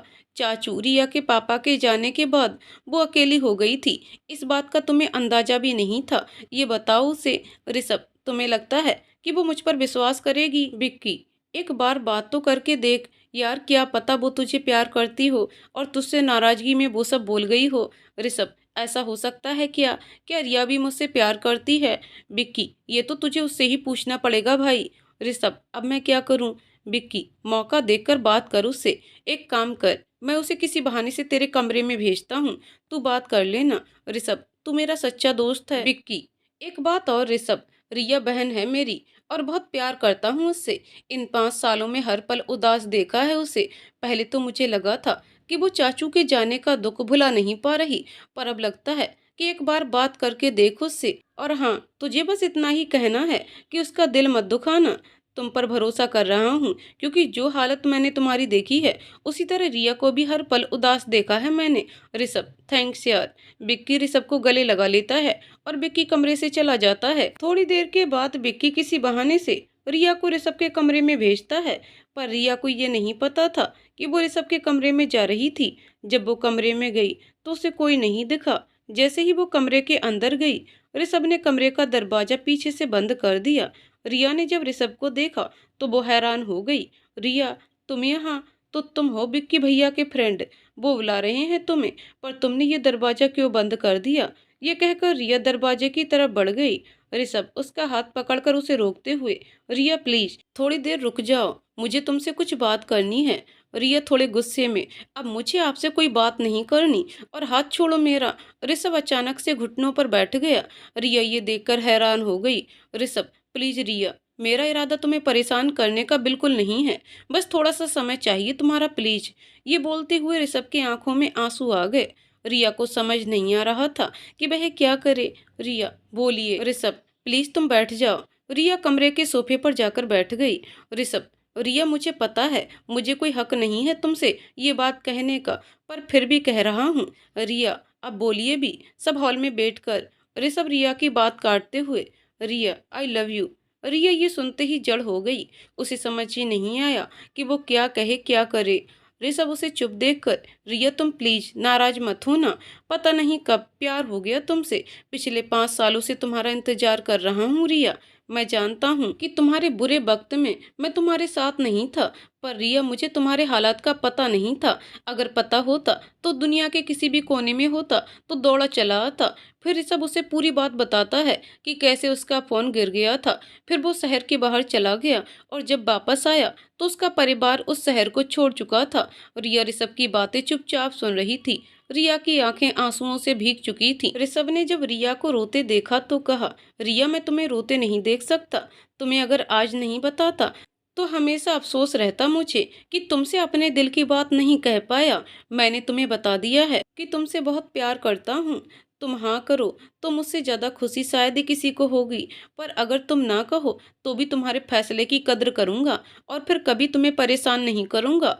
रिया अब भी चुपचाप होकर ऋषभ की बातें सुन रही थी। रिया को चुप देखकर ऋषभ ने कमरे का दरवाजा खोल दिया और रिया के पास आकर बोला, तुम आजाद हो अपना फैसला लेने के लिए। कल विक्की की शादी के बाद मैं यहाँ से चला जाऊंगा।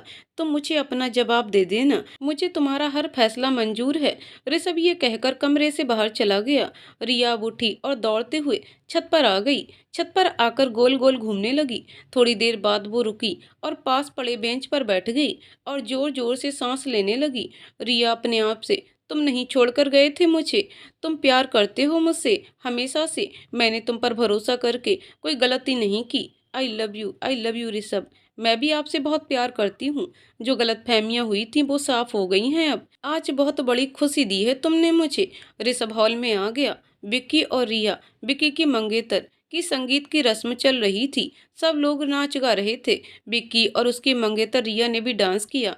फिर वो लोग बैठ गए। विक्की ऋषभ को देखते ही अपने पास बुलाया। ऋषभ उसके पास जाकर बैठ गया। विक्की, क्या हुआ भाई, तूने बताया या नहीं? और रिया कहाँ है? ऋषभ, मैंने रिया को सब कुछ बता दिया है और अब उस पर ही छोड़ दिया है सब कुछ। अब जो रिया चाहेगी वही होगा। विक्की, हम मुझे लगता है वो समझ जाएगी। अब जल्द ही तुम दोनों साथ होगे। ऋषभ मुस्कुराते हुए, थैंक्स भाई, तुमने बहुत कुछ किया है मेरे लिए, तेरा एहसान कैसे चुका पाऊंगा मैं। विक्की, वाह भाई, सही है तेरा भी, भाई भी बोलता है और एहसान की बात करता है। जा, मैं तुझसे बात नहीं करता। ऋषभ, अरे मेरे दूल्हे राजा, माफ कर दे, अब से ऐसा कभी नहीं कहूंगा। अब ठीक है। दोनों दोस्त हंसने लगते हैं। तभी रिया ऊपर से आती है और वह अपनी होने वाली भाभी के पास जाकर बैठ जाती है।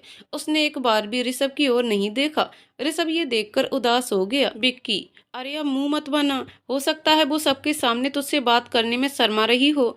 ऋषभ, मैं परेशान नहीं हूँ, रिया का जो भी फैसला होगा मुझे मंजूर होगा। एक पूरा दिन बीत गया। रिया अभी भी ऋषभ से बात नहीं कर रही थी। ऋषभ ने कोशिश भी नहीं की। वह रिया को अब परेशान नहीं करना चाहता था। शादी का वक्त आ गया था। विक्की मंडप में बैठा था और उसके बगल में उसकी होने वाली दुल्हन रिया। शादी की रस्में शुरू हो चुकी थीं। ऋषभ बीच बीच में रिया को देख रहा था, पर रिया उसे थोड़ा परेशान करने के मूड में थी। उसने सोच रखा था कि विदाई के बाद ऋषभ को सब कुछ बता देगी, इसलिए उसे देख भी नहीं रही थी। शादी हो गई। अब सभी लोग विदाई की तैयारी में लग गए थे। विक्की भी व्यस्त हो गया था। पूरा हॉल खाली हो चुका था। सब लोग अपने कमरे में चले गए थे। ऋषभ कुछ देर वहीं बैठा रहा। फिर जब उठकर जाने लगा तो उसे सामने से रिया आती हुई दिखाई दी। ऋषभ जैसा था वैसा ही खड़ा हो गया। रिया उसके पास से गुजरती हुई बाहर चली गई। ऋषभ को अब समझ आ गया था कि रिया का जवाब क्या है। वो अपने कमरे में चला गया। उसकी आंखों से आंसू निकल रहे थे, पर वो अब रोना नहीं चाहता था। उसने मन ही मन रिया को दुआ दी और कहा, जहाँ भी रहो हमेशा ही ये चाहूंगा कि तुम हमेशा खुश रहो। उसने विकी को मैसेज कर दिया कि वो जा रहा है और वो अपना सामान लेकर बाहर निकल गया। ऋषभ जा चुका था। विक्की ने शादी की रस्मों में व्यस्त होने के कारण मैसेज पर ध्यान नहीं दिया। जब सुबह सुबह उसने मैसेज देखा, वो ऋषभ के कमरे में गया। ऋषभ जा चुका था। विक्की अपने कमरे में जाने लगा तो उसे रिया दिखी। उसने रिया को बुलाया और एक कमरे में ले गया। रिया, क्या हुआ भैया, आप मुझे अचानक से यहाँ क्यों ले आए? भाभी कहाँ है? विक्की, तूने ऋषभ को क्या जवाब दिया? रिया, आप कैसे जानते हैं ये सब? विक्की, मुझे सब ऋषभ ने बताया। तुम ये बताओ कि तुमने उससे क्या कहा? रिया, मैंने अभी तक उनसे कोई बात नहीं की। विक्की, क्या मतलब? उसने तुझसे कुछ पूछा था, राइट? रिया, जी, मैं थोड़ी देर बाद जा रही हूँ उनका जवाब देने। विक्की, क्या मतलब? अब जा रही हो? वो जा चुका है रिया। रिया चौंकते हुए, क्या, कहाँ चले गए? विक्की, पहले तुम ये बताओ कि तुम उसे क्या जवाब देने वाली थी? बोलो रिया, क्या तुम उसे ना करने वाली थी? रिया, नहीं भैया, ऐसा नहीं, मैं तो उन्हें हाँ। बोलते बोलते रिया रुक गई। विक्की, मैं तो पहले ही समझ गया था, उसे कहा भी था, पर जब तुमने कुछ नहीं कहा तो वो तुम्हें ज्यादा परेशान नहीं देखना चाहता था, इसलिए चला गया। रिया, बहुत परेशान किया है उन्होंने मुझे और आज भी बिना सुने चले गए। अब तो मैं छोड़ूंगी नहीं उन्हें। देखना आप, अब उन्हें पता चलेगा कि रिया शर्मा क्या है। विक्की, ये हुई ना मेरी बहन वाली बात। वो तो हमेशा से ही ऐसा ही है, अपनी तकलीफ किसी से शेयर नहीं करता। मैंने भी उसे कितना कहा, फिर भी उसने कभी नहीं बताया तुम्हारे बारे में। पर जब उसने तुम्हें यहाँ देखा और पहली बार तुमसे बात की, तो तभी वो यहाँ से जाने लगा था और बहुत रो भी रहा था। तभी मैंने उससे जब जोर देकर पूछा, तब उसने तेरे बारे में बताया। तुझसे बात करने के लिए भी मैंने ही उसे हिम्मत दी, वरना वो तो एक नंबर का बेवकूफ़ है। रिया, उसे बेवकूफ़ मत कहिए भैया, वो तो मुझसे बहुत प्यार करते हैं। उनकी आंखों में अपने लिए प्यार और मुझसे दूर होने का दर्द देखा है मैंने। विक्की, अच्छा नहीं कहता तेरे ऋषभ को बेवकूफ़, अब खुश। विक्की की इस बात पर रिया शर्मा गई। विक्की, अच्छा बेटा तो शर्माना भी आ गया एक दिन में। इतने सालों से पूछता था तुझसे कि क्या परेशानी है बता, क्यों उदास रहती है, पर तूने तो मुझे इस लायक भी नहीं समझा कभी। रिया, ऐसी बात नहीं है भैया, मैं किसी को परेशान नहीं करना चाहती थी। उस वक्त मुझे लगता था कि ऋषभ मुझे छोड़कर चले गए हैं और ये मेरी जिंदगी की सबसे बड़ी गलती थी। विक्की, अगर पहले बता दिया होता तो शायद पहले ही मिल गई होती तू ऋषभ से। पर कोई बात नहीं, अब भी देर नहीं हुई है, तू जा और मिल उससे। रिया, अभी? विक्की, हाँ तो क्या अगले साल जाएगी? रिया, पर भैया मम्मा को भी तो बताना पड़ेगा ना ऋषभ के बारे में।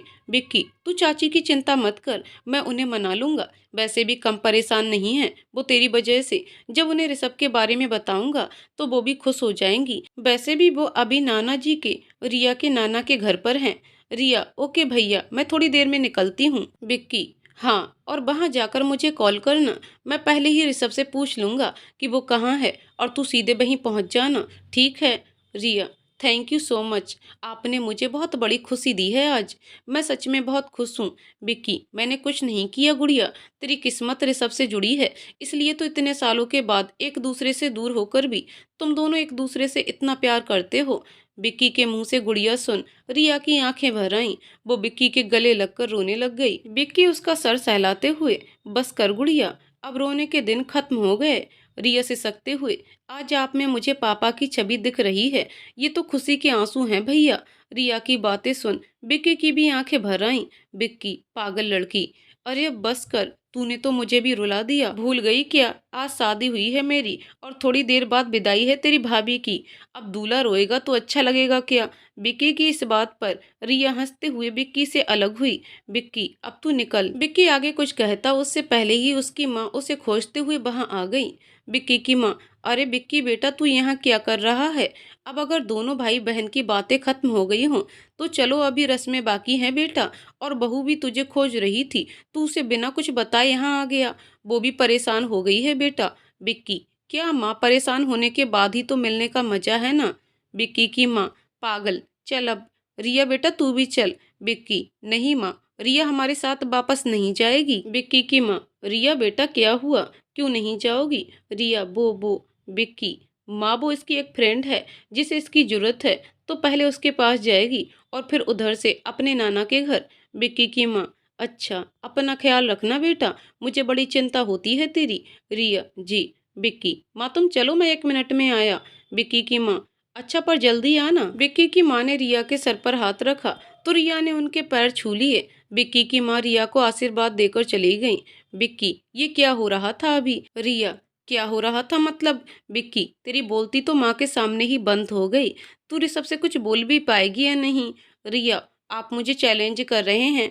अब तो आप अपने दोस्त की खैर मनाइए, उन्हें तो मैं बिल्कुल भी नहीं छोड़ने वाली हूँ। विक्की, तू ऐसा कर ही नहीं सकती। विक्की जानबूझकर रिया को गुस्सा दिला रहा था जिससे वो अपने दिल की बात ऋषभ से खुलकर कहे। रिया, अब तो मैं भी दिखाकर रहूंगी कि मेरा नाम भी रिया शर्मा है। विक्की, चल अब मैं चलता हूँ, वरना मेरी माँ फिर से आ जाएंगी और इस बार मेरे कानों को पकड़कर ले जाएंगी। बीबी के सामने मार खाता अच्छा लगूंगा क्या? विक्की की ये बात सुनकर रिया जोर जोर से हंसने लगती है।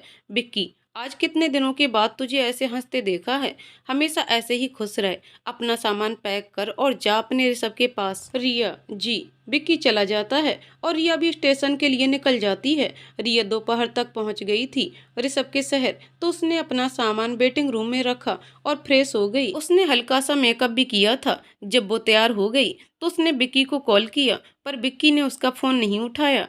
रिया ने दोबारा कॉल किया, इस बार विक्की ने फोन उठाया। विक्की नींद में, हेलो रिया, कहाँ हो भैया? कब से कॉल कर रही थी आपको। रिया की आवाज़ सुनते ही विक्की हड़बड़ाकर उठ गया। विक्की, रिया तू पहुँच गई क्या? यहाँ पर रस्में खत्म हो गई थीं, तो थोड़ी देर सो गया था। रिया, कोई बात नहीं, आप थक भी तो गए थे। विक्की, अच्छा अब मैं ऋषभ से पूछता हूँ कि वो कहाँ है, फिर तुझे एड्रेस मैसेज करता हूँ। ओके। वैसे मैं उसे जितना जानता हूँ तो मेरे हिसाब से वो अभी ऑफिस में होगा। रिया, आपको कैसे पता? विक्की, जब भी वो परेशानी में होता है तो अपनी परेशानी को भुलाने के लिए ढेर सारा काम करता है। उसे लगता है कि परेशानी से दूर भागने से उसकी परेशानी चली जाएगी, पर तू उसे आज अच्छे से समझा देना कि परेशानी से लड़ा जाता है, उनसे भागा नहीं जाता। तू कर लेगी ना? रिया, हाँ भैया। विक्की, चल अब फोन रखता हूँ और पता करके तुझे मैसेज करता हूँ। तू अपना ख्याल रखना। रिया, जी भैया। विक्की रिया का कॉल कट कर ऋषभ को कॉल करता है। ऋषभ, हेलो। विक्की, तेरा हेलो गया तेल लेने, मुझे मिले बिना तू गया कैसे? ऋषभ, अरे सुन तो भाई। विक्की, कुछ नहीं सुनना मुझे, तू बात मत करियो मुझसे कभी। ऋषभ, सॉरी यार, तुझे और परेशान नहीं करना चाहता था, इसलिए चला आया। विक्की, और अभी कहाँ है तू? ऋषभ, ऑफिस में। विक्की, पता ही था मुझे, जा काम ही कर ले तू, दोस्तों से तो कोई मतलब है नहीं तुझे। ऋषभ, मुझे माफ कर दे भाई, मेरा इरादा तुझे दुख देने का बिल्कुल नहीं था। विक्की ऋषभ के मजे ले रहा था, उसे पता था कि अब जो होने वाला है उसके बाद ऋषभ कितना ज्यादा खुश होगा। विक्की, चल ठीक है अब रखता हूँ फोन, शादी हो गई है तो बीबी को टाइम नहीं दिया तो वो नाराज हो जाएगी। ऋषभ, भाभी से इतना डरता है तू? विक्की, तेरा भी टाइम जल्दी आएगा, फिर पूछूंगा तुझसे तो, अभी के लिए बाय। ऋषभ को विक्की की बातें समझ नहीं आई, वो उसके लिए ऐसा क्यों कह रहा है, फिर भी उसने बाय बोलकर कॉल कट कर दिया। इधर विक्की ने पहले ही रिया को ऋषभ के ऑफिस का एड्रेस भेज दिया था। रिया निकल चुकी थी अपने प्यार अपने ऋषभ से मिलने। रिया ऋषभ के ऑफिस पहुंची और उसने रिसेप्शन में पूछा, रिया, ऋषभ का केबिन किस तरफ है? रिसेप्शन में खड़ी लड़की ने एक नज़र रिया को देखा, फिर पूछा, जी आप कौन? रिया, उनकी होने वाली पत्नी। रिसेप्शन में खड़ी लड़की हैरानी से उसका मुंह देखने लगी, क्योंकि ऋषभ लड़कियों से हमेशा दूर रहता था और किसी ने कभी उसे किसी लड़की के साथ नहीं देखा था। रिया, क्या सोच रही हो, जल्दी बताओ। रिसेप्शन में खड़ी लड़की, मैम सर को पूछना पड़ेगा, क्योंकि सर की इजाजत के बिना कोई उनके केबिन में नहीं जाता। रिया, तुम मुझे मत सिखाओ कि क्या करना है, तुम बस केबिन किस तरफ है वो बताओ, बाकी मैं संभाल लूंगी। रिसेप्शन में खड़ी लड़की, मैम यहाँ से लेफ्ट देन राइट वही है सर का केबिन। रिया, ओके। रिया ऋषभ के केबिन के बाहर जाकर खड़ी हो गई और थोड़ी हिम्मत जुटाने लगी ऋषभ के सामने जाने की, क्योंकि कहीं ना कहीं उसने भी अनजाने में गलती की थी। रिया ने एक लंबी सांस ली और बिना नॉक किए ऋषभ के केबिन के अंदर चली गई। ऋषभ अपनी कुर्सी पर बैठा था और उसके सामने की कुर्सी पर तीन लोग बैठे थे, जो शायद उसके क्लाइंट थे। ऋषभ रिया को वहां अचानक से देखकर हड़बड़ा गया, अपनी कुर्सी से उठकर खड़ा हो गया। रिया ऋषभ के सामने आते हुए, तुम्हारी हिम्मत कैसे हुई मुझे फिर से छोड़कर जाने की? ऋषभ अभी भी जड़ होकर सिर्फ रिया को देखे जा रहा था, उसे यकीन नहीं हो रहा था कि रिया उसके सामने खड़ी है। ऋषभ के क्लाइंट कभी ऋषभ को देखते तो कभी रिया को। सारा ऑफिस ऋषभ के केबिन के बाहर खड़ा नजारा देख रहा था। जब ऋषभ ने रिया को कोई जवाब नहीं दिया तो रिया वहां पड़ी फाइल्स को उठाकर उसे हल्के हाथों से मारने लगी। रिया, कुछ पूछा है तुमसे? क्यों आ गए तुम? मेरे जवाब का इंतजार क्यों नहीं किया? बोलो ऋषभ, अब तो कुछ बोलो। ऋषभ को रिया से मार खाने के बाद होश आया। रिया ऋषभ को फाइल से मारती जा रही थी और बोल भी रही थी। रिया की आंखों में आंसू आ गए थे। ऋषभ ने उसका हाथ पकड़ा और उसके आंसू पोंछने के लिए हाथ बढ़ाया तो रिया पीछे हट गई। ऋषभ का ध्यान अब ऑफिस के लोगों पर गया। उसने सबको बाहर भेज दिया और अपने केबिन का दरवाजा लॉक कर दिया। रिया ने भी अपने आंसुओं को साफ कर लिया। ऋषभ, तुम कुछ कह रही थी? जब रिया ने ऋषभ की बात का कोई जवाब नहीं दिया तो ऋषभ ने रिया का हाथ पकड़ा और एक कुर्सी पर उसे बैठा दिया। ऋषभ ने रिया को पानी पिलाया। ऋषभ, सॉरी रिया, मेरी सारी गलतियों के लिए माफ कर दो मुझे। रिया, माफ करूंगी, पर एक शर्त पर। पहले प्रॉमिस करो कि तुम आज के बाद कभी मुझे छोड़कर नहीं जाओगे। ऋषभ, वादा करता हूँ। रिया, हम। ऋषभ, पर तुमने तो जवाब दिया ही नहीं। रिया, कौन सा जवाब? ऋषभ, जो सवाल मैंने तुमसे किया था उसका जवाब। रिया ऋषभ को परेशान करने के मूड में थी। कौन सा सवाल? मुझे तो कोई सवाल याद नहीं। ऋषभ, ठीक है, अगर याद नहीं तो फिर से पूछ लेता हूँ। रिया, बहुत प्यार करता हूँ तुमसे और तुम्हारे साथ पूरी जिंदगी बिताना चाहता हूँ, तो क्या तुम मेरा साथ दोगी? रिया मुस्कुराते हुए हाँ ऋषभ, मैं दूंगी आपका साथ हमेशा। ऋषभ, इतना छोटा सा जवाब, मैंने तो कुछ और सोचा था। रिया, पर क्या? ऋषभ, यही कि तुम भी मुझसे अपने प्यार का इजहार करोगी, जो मैं कब से सुनना चाहता था। रिया, बिल्कुल नहीं। ऋषभ, प्लीज रिया, जो लड़की सारे ऑफिस के सामने मुझे मार सकती है, अब अपने प्यार का इजहार करने में शर्मा रही है। रिया, मैं नहीं शर्मा रही हूँ। ऋषभ, तो फिर कहो ना, या मैं समझूं कि तुम मुझसे प्यार ही नहीं करती। रिया, प्यार करती हूँ, बहुत प्यार करती हूँ, तभी तो इतनी दूर से आई हूँ, सिर्फ तुम्हारे लिए। ऋषभ ने जैसे ही ये सुना, उसने रिया को खींचकर गले से लगा लिया, तो रिया ने भी उसे जोर से पकड़ लिया, जैसे वो अभी छोड़ देगी तो ऋषभ उससे दूर चला जाएगा। थोड़ी देर बाद दोनों अलग हुए। ऋषभ, थैंक यू रिया, अब मैं तुमसे आज एक वादा करता हूँ कि अब कभी तुम्हारा भरोसा नहीं तोड़ूंगा। रिया, जानती हूँ। ऋषभ ने पहले विक्की को कॉल कर सब बताया और रिया को लेकर वो अपने घर चला गया। रिया ने पहले तो मना किया, पर ऋषभ और देर नहीं करना चाहता था, इसलिए रिया भी मान गई। ऋषभ का घर। सरला जी, ऋषु तू आज सुबह ही निकल गया था बेटा। ऋषभ की माँ आगे कुछ बोलती, उससे पहले ही उसने ऋषभ के पीछे खड़ी रिया को देखा। ऋषभ, माँ ये रिया है। रिया सरला जी के पैर छूती है, तभी ऋषभ के पापा और अनु बाहर आते हैं। ऋषभ रिया को अपने पापा से भी मिलवाता है, तो रिया उनके भी पैर छू लेती है। रिया अनु को पहले से जानती थी, उसे रिया गले लगा लेती है। ऋषभ के माँ पापा ने देखा रिया से मिलाते वक्त जो खुशी ऋषभ की आंखों में थी, उससे वो समझ गए, पर ऋषभ के मुंह से सब सुनना चाहते थे। शिवराज जी, ऋषभ के पापा। रिया बेटा आओ बैठो। सब लोग सोफे पर जाकर बैठ गए। सभी को रिया पसंद आई थी, पर सबसे ज्यादा वो इसलिए खुश थे क्योंकि उनका बेटा आज सालों बाद बहुत खुश था। ऋषभ के चेहरे से मुस्कुराहट जाने का नाम ही नहीं ले रही थी। ऋषभ ने सबको बताना शुरू किया, रिया से उसकी पहली मुलाकात से लेकर उनकी ऑफिस में हुई बातचीत तक सब कुछ उसने अपने परिवार को बता दिया। शिवराज जी, इतना कुछ अपने दिल में दबा कर रखा था तूने, कभी बताना जरूरी नहीं समझा। ऋषभ अपने पापा के गले लग गया। सरला जी, रिया तूने बिल्कुल सही किया, इसने तो पिटने वाला ही काम किया था। इतने सालों तक सहता रहा सब कुछ, पर कुछ नहीं बताया किसी को भी। ऋषभ अपनी माँ के गले लग गया। ऋषभ अपनी माँ से अलग होकर कहा, सब माफ कर दीजिए मुझे। शिवराज जी, एक शर्त पर। ऋषभ, क्या पापा? शिवराज जी, यही कि तू आज के बाद कभी मेरी बहू को परेशान नहीं करेगा और उसे हमेशा खुश रखेगा। ऋषभ ने जब ये सुना तो अपने पापा के गले से मिलता हुआ बोला, पक्का पापा। सरला जी, रिया, एक वादा तुझे भी मुझसे करना है। रिया, आंटी मैं क्या? सरला जी, आंटी नहीं माँ बोल। रिया, जी माँ। सरला जी, बहू कभी मेरे बेटे का साथ नहीं छोड़ना। रिया ने जी माँ कहकर उनके पैर छूने चाहे तो सरला जी ने उसे गले से लगा लिया। इधर विक्की ने रिया की माँ को कॉल कर सब बता दिया। रिया की माँ बहुत खुश हुई ये जानकर, और इस सब को तो वो भी जानती ही थी। वो भी उनके रिश्ते के लिए मान गई। जब ये बात विक्की ने ऋषभ को बताई तो उसने उसे थैंक्स कहा और अपने घर पर सभी को ये बात बताई। ऋषभ के पापा ने रिया की मम्मा का नंबर लेकर उसी समय उन्हें कॉल किया और अपना परिचय देकर उनसे रिया का हाथ मांग लिया। रिया की मम्मा तो पहले से ही तैयार थीं। 1 महीने के बाद पूरे रीति रिवाजों के साथ सबकी रजामंदी से उन दोनों की शादी हो गई। रिया का कन्यादान विक्की ने किया था, वो भी बहुत खुश था। शादी की रात। ऋषभ, रिया तुम मेरे साथ मेरे कमरे में मेरी पत्नी के रूप में हो, मुझे तो अब भी यकीन नहीं हो रहा है। रिया ने ऋषभ को परेशान करने के लिए उसे अपने नाखून चुभा दिया। ऋषभ, आउच। रिया, अब हुआ यकीन। ऋषभ ने रिया को गले से लगा लिया और इस तरह दोनों एक हो गए हमेशा हमेशा के लिए। दोस्तों, कहानी यहीं पर समाप्त होती है। तो दोस्तों, कहानी कैसी लगी कमेंट करके जरूर बताइएगा।